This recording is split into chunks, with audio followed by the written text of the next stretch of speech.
Today we are talking about a pattern that every pastors, every leader has seen in a church. Some folks will shout, "God sent me," when the church is full.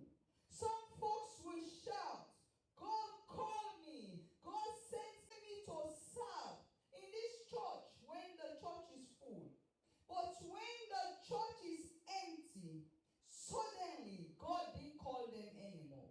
When the church is full, all of a sudden God sent them to serve. They say, "Pastor, God sent me to serve. I have a dream, I have a vision. This is the place that God wants me to be," because the church is full. But when the church is empty, all of a sudden God didn't call them anymore. And this is the pattern we're talking about today. People who said, "God sent me," but only when the church is full, that's when God sent them. When the church is empty, suddenly God didn't send them anymore. God didn't speak anymore. God didn't confirm it anymore. God didn't send a voicemail anymore. They didn't see it in their dreams. They didn't see it in vision because the church is empty. But when the church is full, all of a sudden, God sent me to serve. I saw it in the vision. I was praying and God points the church to me because the church is full. This is real in the churches today. The moment the crowd is gone, God didn't send them anymore to serve. They didn't come because God sent them. They came because of the crowd. They came to be seen. Amen?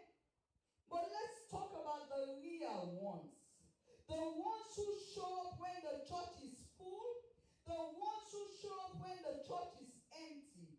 The ones who serve when there is excitement. And the ones who serve when there is no excitement and there is no crowd. Those are your real members. Those are the ones that God sent in your ministry to serve. The ones who did not need the spotlight. The ones who did not need the audience. The ones who came faithfully. Those are the ones God actually sent in your ministry. The ones that don't look for the crowd. The ones that came with or without the crowd. Man of God, as a woman of God, when the church is packed and they say God sent them, tell them God did not send you in this ministry. Because the time the church was not packed, God did not send you. You didn't hear from God. But all of a sudden now, when the church is packed, when the music is loud,